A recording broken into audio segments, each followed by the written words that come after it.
حضرت ابراہیم علیہ السلام اللہ تعالیٰ کے جلیل القدر پیغمبر تھے۔ انہوں نے 4 بڑے بڑے امتحانات پاس کیے، یعنی اللہ تعالیٰ نے ان سے 4 بڑے بڑے امتحانات لیے، 4 پرچے ڈالے گئے، اور ہر پرچے کے اندر انہوں نے فرسٹ ڈویژن حاصل کی اور اعلیٰ نمبروں سے پاس ہوئے۔ حضرت ابراہیم علیہ السلام نے ان 4 پرچوں کے امتحانات کے بعد بہت بڑی کامیابی حاصل کی۔ اللہ تعالیٰ نے اس کامیابی پر انہیں ایک بہت بہترین گولڈ میڈل عطا کیا۔ حضرت ابراہیم علیہ السلام نے اللہ تعالیٰ سے حاصل کیا، وہ بھی نرالا تھا۔ آپ کے ملک کے اندر جو شخص بھی گولڈ میڈل حاصل کرتا ہے وہ دنیا کی دولت، پیسہ یا سونے کا کوئی تمغہ حاصل کر لیتا ہے، میچ جیت کے تو ٹرافی حاصل کر لی، لیکن حضرت ابراہیم علیہ السلام نے 4 امتحانات کو پاس کرنے کے بعد جو گولڈ میڈل حاصل کیا، اس گولڈ میڈل کا نام محمد الرسول اللہ صلی اللہ علیہ وسلم ہے۔ امتحان بھی بے مثال، گولڈ میڈل بھی بے مثال، کامیابی بھی بے مثال تھی۔ حضرت ابراہیم علیہ السلام پر پہلی آزمائش، دوسری آزمائش، تیسری آزمائش، یہاں تک کہ چوتھی آزمائش بھی اللہ کی طرف سے آئی۔ ہمیں کیا سبق دیتی ہے؟ اللہ کے پیغمبر کا اسوہ حسنہ ہمیں کیا درس دیتا ہے؟ اس پر ہمیں غور کرنا ہے۔ آج وہ 4 آزمائشیں جو حضرت ابراہیم علیہ السلام کے اوپر آئیں اور کس قدر بڑی آزمائشیں تھیں، پھر اس سے ہمیں کیا سبق ملتا ہے، میں آپ کے سامنے ان ساری کی ساری چیزوں کو تفصیل کے ساتھ رکھوں گا، تاکہ ہمارے اوپر بھی اگر ایسے حالات آ جائیں تو ہم نے ایسے ہی صبر کا مظاہرہ کرنا ہے، ہم نے ایسے ہی رویہ اختیار کرنا ہے، ہم نے ایسے ہی چال چلنی ہے کہ جیسے کہ حضرت ابراہیم علیہ السلام نے اپنے امتحانات کی کامیابی پر حاصل کیے۔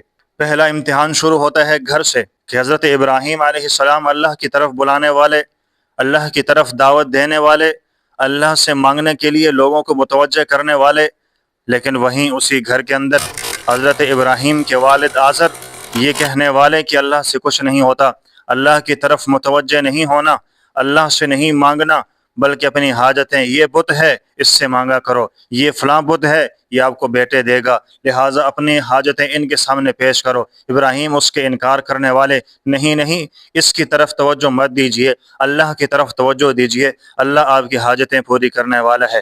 گھر کے اندر آزمائش، والد کا عقیدہ اور ہے، والد کا مذہب اور ہے، والد کہیں کسی اور طرف بلا رہے ہیں، لیکن ابراہیم علیہ السلام کہیں اور بلاتے ہیں۔ یہ ایک پہلی آزمائش جو گھر کے اندر آئی، حضرت ابراہیم علیہ السلام کے لیے طے کر دیا گیا۔ حضرت ابراہیم علیہ السلام کا مکالمہ ہوا نمرود کے ساتھ، جو کہنے والا تھا یہ سارے کے سارے نظام میں چلانے والا ہوں، کہنے لگا کہ مرنے والے کو زندہ میں کرتا ہوں، جو زندہ ہے ان لوگوں کو میں مارتا ہوں، میں خدا ہوں۔ حضرت ابراہیم علیہ السلام نے پھر یوں فرمایا کہ فَإِنَّ اللَّهَ يَأْتِي بِالشَّمْسِ مِنَ الْمَشْرِقِ فَأْتِ بِهَا مِنَ الْمَغْرِبِ، میرا رب تو وہ ہے جو سورج کو مشرق سے طلوع کرتا ہے اور مغرب میں اس کو غروب کر دیتا ہے۔ حضرت ابراہیم نے فرمایا اگر تو خدا ہے، تو رب ہے، اپنے آپ کو خدا مانتا ہے، تو سورج کو مغرب کی جانب سے طلوع کر کے دکھا۔ فرماتے ہیں فَبُهِتَ الَّذِي كَفَرَ، وہ حیران و پریشان ہو گیا، کیونکہ یہ تو اس کے بس کا کام نہیں تھا۔ حضرت ابراہیم علیہ السلام کے ساتھ مکالمہ ہوا۔ حضرت ابراہیم علیہ السلام سے جب ہار گیا تو ہارنے کے بعد اس نے یہ کہا کہ آگ جلائی جائے، ایک بہت بڑی آگ جلائی جائے، بہت سخت قسم کی آگ جلائی جائے، اس کے اندر ابراہیم کو ڈالنا ہے۔ فرماتے ہیں کہ حضرت ابراہیم علیہ السلام کو باندھا گیا اور باندھ کر بہت دور سے ابراہیم علیہ السلام کو آگ کے اندر پھینکا گیا کہ اس آگ کے قریب بھی نہیں جایا جا سکتا تھا، اس قدر سخت آگ تھی۔ حضرت ابراہیم علیہ السلام کو ایسی آگ کے اندر پھینکا گیا، لیکن اللہ رب العزت نے اس امتحان کے اندر بھی کامیاب فرمایا۔ ابراہیم نے یہ نہیں کہا کہ مجھے آگ کے اندر مت پھینکو، مجھے اس کے قریب مت لے جاؤ، اس آگ کے اندر میں چلا گیا تو میں جل جاؤں گا۔ نہیں نہیں، مصیبتیں آنی ہیں، پریشانیاں آنی ہیں، حالات بدلنے ہیں، اللہ کی طرف توجہ دینی ہے، اللہ آسانیاں والے اسباب پیدا فرمانے والا ہے۔ فرماتے ہیں کہ ابراہیم علیہ السلام کو جیسے ہی اس آگ کے اندر ڈالا گیا، اللہ نے بھی آگ کو حکم دے دیا، قلنا یا نار کونی بردا، ہم نے کہا کہ اے آگ ٹھنڈی ہو جا، ٹھنڈی ہو جا۔ حضرت ابراہیم علیہ السلام تیرے پاس آ چکے ہیں، تو سخت گرم نہ ہونا، حضرت ابراہیم علیہ السلام کے اوپر ٹھنڈی ہو جانا۔ فرماتے ہیں کہ آگ زیادہ ٹھنڈی ہونے لگی، لیکن اللہ رب العزت نے ساتھ میں ہی فرما دیا کہ وہ سلامہ، کہ سلامتی والی بھی ہو جانا، میرے خلیل کو، میرے محبوب کو یہاں ٹھنڈ نہ لگے۔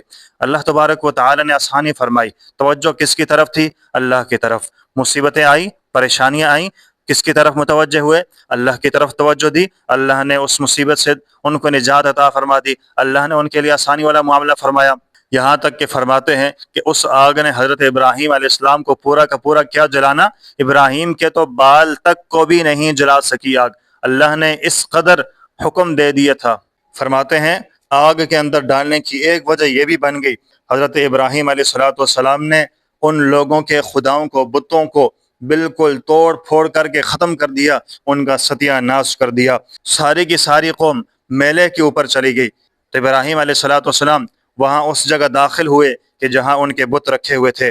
فرماتے ہیں کہ کسی کا حضرت ابراہیم نے ناک توڑ دیا، کسی کا کان توڑ دیا، کسی کا ہاتھ کاٹ دیا، جو ان میں سے سب سے بڑا تھا اس کے کندھے پر کڑھالا رکھ دیا۔ اللہ تعالیٰ کے پیغمبر حضرت ابراہیم علیہ السلام کی ادا اتنی پسند آئی، کس طرح اس جگہ داخل ہوئے جہاں انہوں نے اپنے رب چھپا کے رکھے تھے، جہاں انہوں نے اپنے رب کو اکٹھا کیا ہوا تھا کہ وہ ان بتوں سے مانگا کرتے تھے اللہ کو چھوڑ کر، وہاں ابراہیم علیہ السلام داخل ہوئے۔ اللہ تعالیٰ کو یہ ادا اتنی پسند آئی، اللہ تعالیٰ نے اس واقعے کو قرآن کے حروف کے اندر شامل فرما دیا۔ فرماتے ہیں جس وقت قوم میلے سے واپس آئی اور نمرود نے کہا کہ ہمارے خداؤں کا بیڑا غرق کس نے کر دیا، کون ہے جس نے یہ سب کچھ کیا، تو کہنے والوں نے کہا قالوا سمعنا فتى يذكرهم يقال له ابراہیم، کہ ایک شخص ہے جس کا نام ابراہیم ہے، وہ شخص ہی لگتا ہے یہ اسی کا سارا کیا دھرا ہے۔ شاہی دربار کے اندر حضرت ابراہیم علیہ السلام کو لایا گیا، حضرت ابراہیم سے پوچھا گیا کہ ہمارے خداؤں کا ستیہ ناش تم نے کیا ہے؟ تو پیغمبر نے جواب میں کیا کہا؟ یہ نہیں کہا کہ نہیں میں نے نہیں کیا، بلکہ ابراہیم علیہ السلام نے کہا تمہارے خداؤں کو کیا ہوا؟ تو انہوں نے کہا کہ کسی کی ناک کٹی ہے، کسی کا بازو کٹ گیا، کسی کا پاؤں نہیں ہے، اور جو بڑا ہے وہ ہمارے خداؤں میں سے ہے، اس کے کندھے پر کلہاڑا ہے۔ تو پیغمبر نے جواب میں فرمایا کیا تم مجھ سے پوچھتے ہو کہ تم نے یہ بڑا غرق کیا؟ آپ اس سے پوچھیں کہ جس کے کندھے کے اوپر کلہاڑا رکھا ہوا ہے، کیونکہ یہی میں سے سب سے بڑا ہے۔ اس سے پوچھا جائے کہ ان سب کا بیڑا کس نے غرق کر دیا، تمہارے پاس کلہاڑا کون لے کر آیا تھا؟ یہ آلہ قتل جس کے پاس ہوتا ہے ہمیشہ اسی سے سوال کیا جاتا ہے، تو یہ سوال اس سے کیا جائے تاکہ وہ آپ کو بتا دے کہ کون ہے یہ سارا کا سارا ستیہ ناش کرنے والا۔ لیکن وہ بولے اے ابراہیم تجھے نہیں پتا کہ جو ہمارا بڑا خدا ہے یہ تو بولتا نہیں ہے، اس سے ہم کیسے پوچھیں؟ تو پیغمبر نے فرمایا کہ جس خدا کو یہ پتا نہیں کہ میرے کندھے پر کلہاڑا کون رکھ گیا ہے، اور جس بڑے کو یہ نہیں پتا کہ چھوٹوں کی ٹانگیں کون توڑ گیا ہے، وہ خدا تمہارا مشکل کشا کیسے ہو سکتا ہے، وہ تمہارا حاجت روا کیسے ہو سکتا ہے؟ پیغمبر کی گفتگو سنی، بادشاہ چونکہ لاجواب تھا۔ اس کے بعد بادشاہ نے 40 میل لمبی چوڑی آگ جلا دی ایک جگہ پر، اس کے اندر ابراہیم علیہ السلام کو ڈالا۔ تو یہ بھی ایک واقعہ ہے کہ حضرت ابراہیم علیہ السلام کو آگ میں ڈالنے کا، لیکن اللہ تعالیٰ نے حضرت ابراہیم علیہ السلام کے اوپر اس آگ کو ایئر کنڈیشن کی صورت میں بنا دیا، نہ بالکل سردی لگنے والی اور نہ جلانے والی، درمیانے درجے کی حرارت رکھنے والی آگ اللہ تعالیٰ نے پیدا فرما دی۔ تو یہ پہلا امتحان تھا حضرت ابراہیم علیہ السلام کے اوپر۔ دوسرا امتحان حضرت ابراہیم علیہ السلام کا کہ پیغمبر کے گھر میں اولاد نہیں ہے، اللہ کا نبی اللہ کے دروازے پر رو رہا ہے، نبی روتا ہے اور رو رو کر کیا کہتا ہے؟ پیغمبر رو کر کہہ رہا ہے رب حب لی من الصالحین، اے اللہ مجھے نیک بیٹا عطا فرما دے، نیک بچہ یا اللہ مجھے عطا فرما دے۔ پیغمبر کی عمر کتنی ہے؟ 120 سال۔ نبی اللہ کے دروازے پر رو رہا ہے کہ اے اللہ مجھے بیٹا عطا کر دے، تو بیوی دیوار کے پیچھے کھڑی ہے، مسکرا رہی ہے، کیا کہتی ہے؟ تیری عمر 120 سال اور میری عمر 90 سال ہے، بیٹا کیسے ہوگا؟ یہ کہنے کی دیر تھی کہ جبرائیل امین اتر آئے اور انہوں نے کہا کیوں گھبراتے ہو؟ جو خدا آدم علیہ السلام کو بغیر ماں باپ کے پیدا کر سکتا ہے، وہ خدا بڑھاپے میں تمہاری جھولی بھی بیٹوں سے بھر سکتا ہے۔ یہ کہنے کی دیر تھی فبشرناها باسحاق، اور ایک آیت میں ہے کہ پیغمبر کو اسماعیل کی خوشخبری دی گئی، بعد میں اسحاق کی خوشخبری دی گئی۔ پیغمبر بیٹے کی خوشخبری پا کر خوش ہوتا ہے اور خوشی سے اللہ کے دروازے پر جھک جاتا ہے۔ بڑھاپے میں رو رو کر بیٹا مانگا گیا، 9 مہینے کے بعد بچہ پیدا ہو گیا، ہاجرہ کی گود ہری ہو گئی۔ جس بچے کو پیغمبر نے رو رو کر مانگا تھا، اللہ نے حکم دیا اے پیغمبر اس بیٹے کو اس کی ماں کے ساتھ لے چلو۔ کہاں لے چلوں؟ خانہ کعبہ میں لے جاؤ، عرب میں لے جاؤ اور کعبہ کی بستی میں اس کو چھوڑ آؤ۔ اے اللہ وہاں تو پانی نہیں ہے، فرمایا پانی نہ ہو۔ اے اللہ وہاں تو گھاس نہیں ہے، فرمایا گھاس نہ ہو۔ اے اللہ وہاں تو مکان بھی نہیں ہے، فرمایا مکان نہ ہو۔ کہا اے اللہ وہاں تو رہائش بھی نہیں ہے،